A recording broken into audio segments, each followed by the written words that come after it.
तो बेटा जो टॉपिक हमने स्टार्ट करना है that is the simultaneous equation as we have discussed is already, but what we discuss so far बेटा कि हम साइमल्टेनियस इक्वेशन का बाय मीन ऑफ ग्राफ किस तरह से सॉल्यूशन फाइंड करते हैं.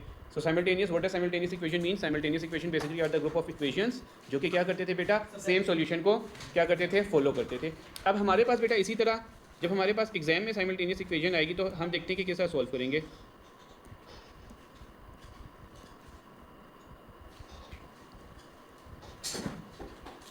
साइमल्टेनियस इक्वेशन जब हमारे पास आएगी एग्जाम में तो लेट चेक आउट कि बेटा हम किस तरह उसे सॉल्व करेंगे.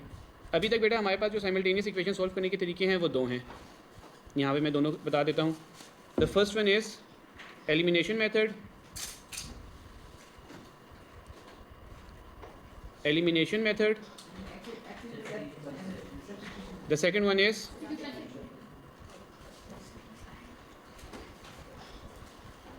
TUTION, substitution method. अब हम देख लेते हैं बेटा, सबसे पहले हम एलिमिनेशन मेथड में बेसिकली क्या करते थे. ऑलराइट, सो सबसे पहले हम देख लेते हैं बेटा एलिमिनेशन मेथड्स के लिए हम कौन सी चीज़ों को अपने माइंड में रखेंगे so we can easily do the elimination method. बेटा एलिमिनेशन मेथड के लिए हमने सिंपली क्या करना होगा,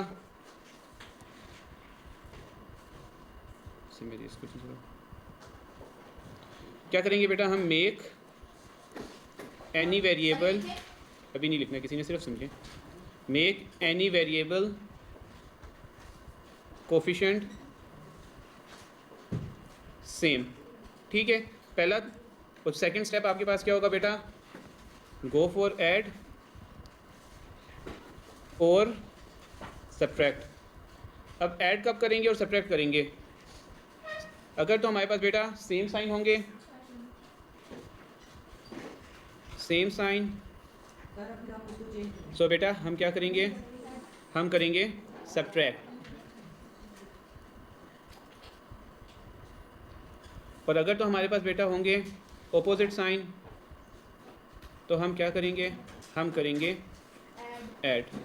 अब द थिंग इसके बेटा सब्ट्रैक्ट का मतलब क्या होगा, यहाँ पे सबने यूँ करके स्टार बना के लिख लेना है. सब्ट्रैक्ट का मतलब होता है बेटा कि मेक, या सिंपल ये लिख लें, चेंज डिनोमिनेटर. डिनोमिनेटर, बल्कि डिनोमिनेटर तो आप इसे नहीं कहेंगे, change sign of second equation.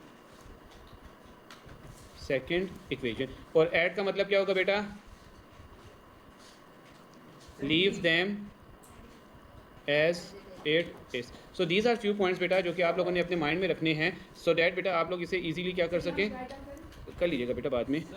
So these are the few points बेटा जो आप लोगों ने अपने माइंड में रखने हैं ताकि आपको ये साइमल्टेनियस इक्वेशन इजीली समझ आ सके. सो साइमल्टेनियस इक्वेशन के लिए we have two method. The first one is elimination method and the other one is substitution method. For elimination method बेटा वी हैव ऑलरेडी डिस्कस कि what are the point that we need to keep in our mind so to solve the elimination to solve the simultaneous equation by using the elimination method. So now coming back towards the substitution method. Substitution method में बेटा हमने क्या करना होगा बेटा, separate any variable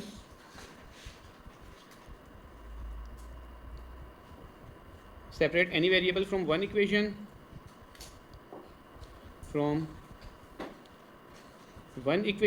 पहला part बेटा, और सेकंड पार्ट आपने क्या कर देना है, put in the other equation. Other, ठीक है बेटा, ये बेसिकली हमारे पास कुछ चीज़ें होती हैं. ठीक है, सो हमारे पास जब भी एलिमिनेशन सब्स्टिट्यूशन मेथड आएगा एग्जाम में so we will have two choices. The first one is elimination method and the second one is substitution method. Elimination method अगर तो आपको बेटा एग्जाम में आइडेंटिफाई पहले से ही बता दिया कि आपने इस मेथड को एलिमिनेशन से करना है या इस क्वेश्चन को सब्स्टिट्यूशन से करना है. सो बेटा आप रिस्ट्रिक्टेड होंगे, आप कोई अपनी तरफ से मेथड्स नहीं यूज़ कर सकेंगे. अब सेकेंडली बेटा हमने ये देखना है कि अगर तो हमें ना बताया गया हो, अगर तो हमें ना बताया गया हो कि आपने एलिमिनेशन से करना है या सब्स्टिट्यूशन से, तो आपने क्या करना है बेटा, आपने क्वेश्चन को देख के खुद से आपने पहले जज कर लेना है क्या ये एलिमिनेशन मेथड का क्वेश्चन है या ये सब्स्टिट्यूशन मेथड का क्वेश्चन है. फॉर एग्जाम्पल बेटा मैं यहीं पे कुछ एक क्वेश्चन लिख देता हूँ. लेट से मैंने यहाँ पे लिख दिया 3x + 5y = 7. मैं बता रहा हूँ बेटा, अभी जस्ट मैं आपको ये बता रहा हूँ कि आपने जज किसका करना है कि क्वेश्चन को आपने एलिमिनेशन से करना है या सब्स्टिट्यूशन से करना है. ठीक है, एक ये क्वेश्चन आ गया, एक क्वेश्चन आपके पास नीचे दूसरी इक्वेशन आ गई -3y = 2. एक ये क्वेश्चन है हमारे पास. सिमिलरली बेटा हमारे पास एक और क्वेश्चन यहाँ पे मैं लिख देता हूँ. लेट्स से लिख दिया मैंने x = 7y प्लस 3 या मैंने लिख देता हूँ 2x और सेकंड इक्वेशन मेरे पास 3x minus 2y equals to 4। अब देखो बेटा अगर तो आपके पास क्वेश्चन में इस तरह से आया हुआ है कि x के नीचे x वाली वैल्यू लिखी हुई है, y के नीचे y वाली वैल्यू लिखी हुई है, so always go for the elimination method, always go for the elimination method. आपके पास क्वेश्चन आया, सबको देख के नजर आ गया बेटा कि x वाली वैल्यू के नीचे तो x लिखा हुआ है, y वाली वैल्यूज के नीचे y वाली वैल्यूज लिखी है, सो बेटा always go for the elimination method. ठीक है, so these are the few tricks बेटा that you guys need to be remember while doing the exam. ठीक है, क्योंकि ड्यूरिंग द एग्जाम आपके पास इतना टाइम नहीं होगा कि आप इसे सोचते रहें कि मैं इसे कौन से मेथड से करूँ। So just look at the question बेटा, विद इन नो सेकंड बेटा आपको पता लग जाएगा कि एलिमिनेशन से करना है या ये आपने सब्स्टिट्यूशन से करना है। तो first thing is done and the second one बेटा coming toward the next part. अगर आप सेकंड में देखते हैं तो बेटा ये लिखा हुआ है कि कोई एक वेरिएबल आपके पास अलग से लिखा हुआ होगा। जैसे अगर आप फर्स्ट वाली इक्वेशन में देखते हैं तो बेटा x वाला वेरिएबल क्या था, अलग से लिखा हुआ है ना, एक साथ दो वेरिएबल तो नहीं लिखे हुए ना। जैसे देखो दूसरी वाली इक्वेशन में आपके पास दोनों वेरिएबल एक साथ लिखे हुए हैं, x वाला वेरिएबल भी साथ लिखा हुआ है और y वाला वेरिएबल भी साथ लिखा हुआ है। क्लियर है यहाँ तक सारी चीजें? लेकिन जी यस कर सकते हैं उस तरह भी कर सकते हैं, लेकिन बेटा हमने नंबर ऑफ स्टेप्स अपने इतने रखने जाके हम इजीली कर सकें, हमारे पास टाइम कम होगा। हमने जब भी एग्जाम करना होता है तो बेटा सिर्फ क्वेश्चन सोल्व नहीं करना होता, हमने उसके टाइम के अकॉर्डिंगली बेटा करना होता है कि हमें बाकी क्वेश्चन के भी टाइम हो सके। सो देखो अगर आपके पास यहाँ पर देखते हो तो यहाँ पर आपके पास x एक अलग से रखा हुआ है, x आपके पास अलग से पड़ा हुआ है, और यहाँ पे देखो तो बेटा x और y दोनों इक्वेशंस में लिखे हुए हैं। सो अगर तो बेटा आपके पास कोई सी भी एक इक्वेशन में वेरिएबल अलग से लिखा हुआ होगा तो आपने हमेशा किसकी तरफ जाना है, आपने हमेशा सब्स्टिट्यूशन की तरफ जाना है। यस बेटा दोनों मेथड से हो सकती है। ठीक है, आपको मैं वही बता रहा हूँ ना, अगर तो आपके पास ऑलरेडी डिफाइंड हुआ होगा कि आपने ये क्वेश्चन एलिमिनेशन से करने हैं तो सिर्फ आप एलिमिनेशन से कर सकेंगे, दूसरा मेथड आप नहीं करेंगे, that will consider as wrong. अगर आपको कह दिया कि एग्जामिनर ने कि आपने इसे सब्स्टिट्यूशन से करना है तो बेटा आप रिस्ट्रिक्टेड हैं कि आप उसे सब्स्टिट्यूशन से ही करेंगे, अदरवाइज आप क्या होगा बेटा वो रॉन्ग होगा। अगर तो बेटा आपके पास नहीं लिखा हुआ कि एलिमिनेशन भी नहीं लिखा हुआ, सब्स्टिट्यूशन भी नहीं लिखा हुआ, तो बेटा आपके पास ओपन चॉइस है कि आप किसी से भी एक से कर सकते हैं। लेकिन जब मैं देखूंगा बेटा कि मेरे लिए कौन सा इजीली लग रहा है, तो अगर तो बेटा x के नीचे x लिखा हुआ है, y के नीचे y लिखा हुआ है, तो मैं किसकी तरफ मूव करूंगा, मैं हमेशा एलिमिनेशन की तरफ चले जाऊंगा। जी सब्स्टिट्यूशन, अगर इसमें से आप सब्स्टिट्यूशन करेंगे तो एक दो स्टेप्स आपके ज़्यादा लग जाएंगे, टाइम थोड़ा सा ये होगा कि आपके एक दो मिनट ज़्यादा लग जाएंगे। ठीक है, लेकिन यहाँ पे मैं वो बता रहा हूँ ना बेटा कि जिससे आप देखते साथ ही आपको आइडिया हो जाए कि इसे मैं इस मेथड से करूँगा तो मेरे पास इजीली आंसर आ जाएगा विद इन नो टाइम। ठीक है, अगर आप दूसरे लिए में देखते हैं बेटा, अगर आपके पास कोई सा वेरिएबल सेपरेट हुआ है तो आप हमेशा किसकी तरफ जाएंगे, मैं देता हूँ अभी। अगर आप बेटा इससे देखेंगे तो आप हमेशा किसकी तरफ जाएंगे, आप हमेशा जाएंगे सब्स्टिट्यूशन की तरफ। यहाँ तक चीज़ें क्लियर हैं सबको? यहाँ तक चीज़ें क्लियर हैं? अच्छा, so now let's discuss few questions बेटा। अगर आप यहाँ पे देखते हैं ये कुछ क्वेश्चंस हैं, उन्होंने वैसे हमें बता दिया कि ये एलिमिनेशन से करना है। अगर लेट से हमारे पास पता ना होता, उन्होंने बताया ना होता, तो बेटा एक क्वेश्चन में सब में आप देख सकते हैं एक चीज़ कॉमन आ रही है, x वाली वैल्यूज़ के नीचे x वाली वैल्यूज़, y वाली वैल्यूज़ के नीचे y वाली वैल्यूज़। सो बेटा इनमें से आप मुझे बता दें कौन सा एक पार्ट करवा दूँ? सी पार्ट करवा दूँ? सी पार्ट मुश्किल लग रहा है, f करवा दूँ? चलो ठीक है, f करवा देता हूँ। सो यहाँ पर मैं f पार्ट लिख लूँ ज़रा। f पार्ट है मेरे पास 5x माइनस 4y। नो बेटा कुछ भी नहीं बनाना,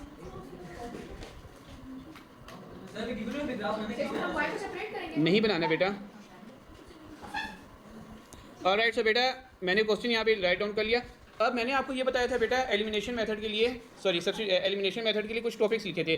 क्या था बेटा? मेक एनी वेरिएबल्स कोफिशिएंट क्या सेम। आपने किसी एक वेरिएबल के कोफिशिएंट को क्या कर देना है, सेम। आपकी अपनी चॉइस है, आप x का कर दो, आप y का कर दो। किसका करना चाहते हो बेटा? y का। अच्छा, यहाँ पे आप देखते हैं हम, यहाँ पर y का कोफिशिएंट क्या है 4, लेकिन यहाँ पे y का कोफिशिएंट क्या है 7। These are not same, so that means I need to multiply them with few numbers. हाँ, तो 4 को बेटा मुझे किससे मल्टीप्लाई करना पड़ेगा? 7 से, और 7 को किससे मल्टीप्लाई करना पड़ेगा? 4 से। क्यों बेटा? क्योंकि 28 ऐसा सबसे छोटा नंबर है जो कि 4 के टेबल में भी आता है और 7 के टेबल में भी आता है। अब बेटा आपने इस पूरी इक्वेशन को मल्टीप्लाई करना है, सो 7 5 टाइम्स 35x, 7 4 टाइम्स 28y, और 7 और 23 को करेंगे तो 161 आ जाएगा। 4 से मल्टीप्लाई करते हैं, 4 2 टाइम्स 8x, 4 7 टाइम्स 28y, और राइट साइड पे आ जाएगा 44।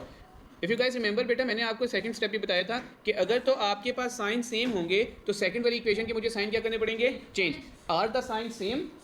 साइन सेम, ठीक है। तो मुझे क्या करना पड़ेगा बेटा? यहाँ पे साइन चेंज। ये माइनस किस में चेंज हो जाएगा? प्लस में। प्लस किस में चेंज हो जाएगा? माइनस में। प्लस किस में चेंज हो जाएगा? माइनस में। जी, हम नॉर्मली हम नीचे वाली की करते हैं, ऊपर की हम नहीं करते।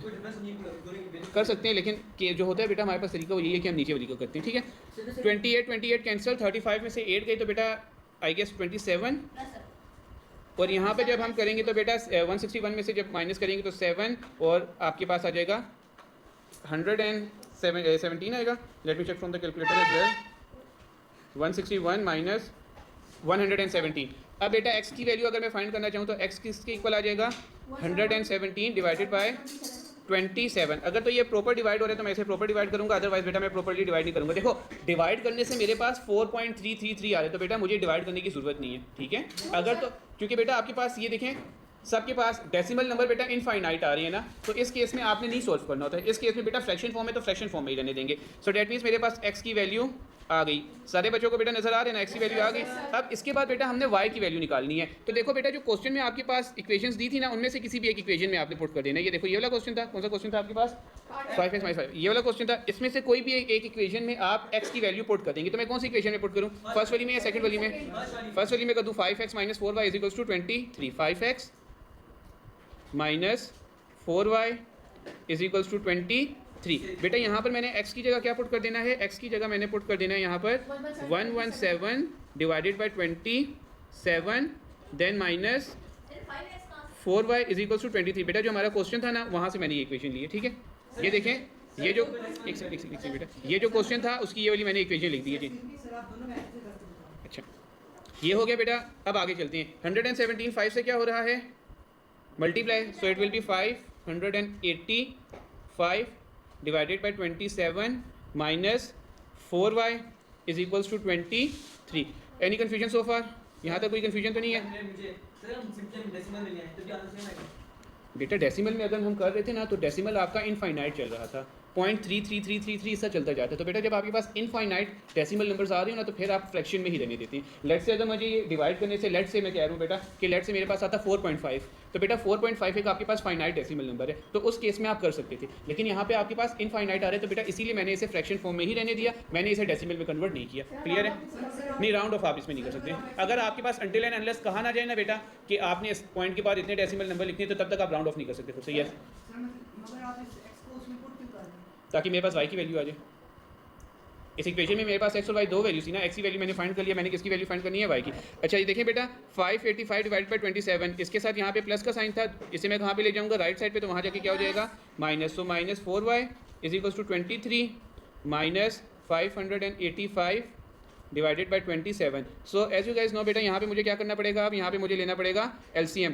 व्हाइल टेकिंग द LCM बेटा what I need to do बेटा, मुझे यहाँ पे क्या सेम करने होते हैं, डिनोमिनेटर्स को सेम कर देने होते हैं। देखिए यहाँ पे क्या लिखा हुआ था, 23 माइनस 585 ओवर 27। अब मुझे क्या करना है बेटा, डिनोमिनेटर सेम करने। इसके डिनोमिनेटर में 27 है, लेकिन इसके डिनोमिनेटर में कुछ भी नहीं है, तो मुझे डिनोमिनेटर सेम करने में क्या करूँगा, 27 से डिवाइड भी कर दूंगा और 27 से मल्टीप्लाई भी करूँगा, ताकि मेरे डिनोमिनेटर्स क्या हो जाए, सेम। सो माइनस 4y, 23 और 27 को मल्टीप्लाई करते हैं तो हमारे पास क्या आंसर आ रहा है, 621 divided by 27 minus 585 divided by 27 minus 4y as it is. बेटा डिनोमिनेटर सेम हो गए।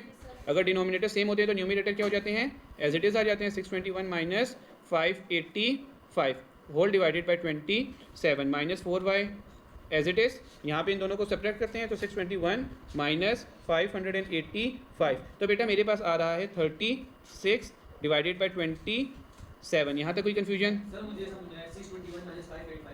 ये इसलिए आए, देखिए बेटा दोनों के डिनोमिनेटर सेम हो गए ना।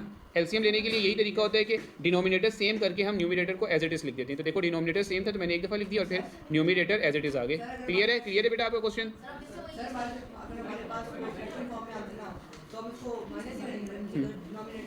नहीं, ठीक हो गया बेटा, यहाँ तक क्लियर है सारी चीज़ें। अच्छा अब देखिए बेटा यहाँ पे कटिंग भी हो रही है। कटिंग यहाँ पे सबको नज़र आ रही है। 9 4 36, 9 3 टाइम्स 27, सबको नज़र आ गया। क्या रह गया बेटा मेरे पास, माइनस 4y = 4 डिवाइडेड बाई 3। ये 4 यहाँ पे भी था, यहाँ पे भी था, कैंसिल हो गया। क्या रह गया, माइनस y 1/3। ठीक है। और बेटा मुझे पॉजिटिव में चाहिए ना, तो मैं क्या कर दूंगा, ये माइनस जो यहाँ पर है उसे कहाँ पे रख दूंगा, दूसरी साइड पे। तो मेरे पास y की क्या वैल्यू आ जाएगी, -1/3। तो बेटा नहीं, देखो ये सिंपल इस तरह होता है ना, 1/3 यहाँ पे आ जाएगा तो -1/3 हो जाएगा, -5 वहाँ जाएगा तो +5 हो जाएगा, ये इस तरह से। अब आंसर लिखने का क्या तरीका है बेटा, आपके पास x की क्या वैल्यू आई, 4 माइनस नहीं हुआ बेटा यहाँ पे बेटा आपके पास इक्वल के आमने सामने अगर सेम वैल्यूज़ हैं ना, तो बेटा वो कटिंग हो सकती हैं। ठीक है। अब यहाँ पे मेरे पास वैल्यूज़ क्या आई बेटा, y की वैल्यू आ गई -1/3, जबकि x की वैल्यू क्या थी आपके पास, x की वैल्यू थी 117 डिवाइडेड बाय 27। यहाँ तक सबको क्लियर है भैया? किसकी? 117 डिवाइडेड बाई 27, 13/3 आ जाएगा। 9 के टेबल से कटिंग हो रही है जी। सर आपने स्टार्ट में हाँ स्टार्ट में बेटा यहाँ पर हमने नहीं किया, यहाँ पर बेटा यहाँ पर भी आप कर सकते थे, ठीक है। अगर आपके पास यहाँ पे कटिंग हो रही है, जैसे कटिंग होने के बाद बेटा 13/3 बन रहा है, तो आप कटिंग कर लो तो भी आंसर सेम ही आएगा, ठीक है। कहाँ पर ये वाला बेटा, ये वाला माइनस इसे मैंने दे दिया ना, इसलिए देखो सिंपल ये है बेटा, y नेगेटिव है उसे मैं कहाँ पे ले जाऊँगा, दूसरी साइड पे पॉजिटिव हो जाएगा, और 1/3 दूसरी साइड पे लेकर आऊँगा तो इस तरह हो जाएगा। सिंपल सी ये बात है। क्या हुआ, x और y को तो पॉजिटिव होना चाहिए ना, आपने कटिंग करनी है इसलिए मैं कर दूँ x और y इटसेल्फ तो पॉजिटिव होना चाहिए। अच्छा 117 और 27 की कटिंग हो रही है 9 के टेबल से, 9 13 टाइम्स और 9 3 टाइम्स, ठीक है। ये आपके पास पहला आंसर आ गया।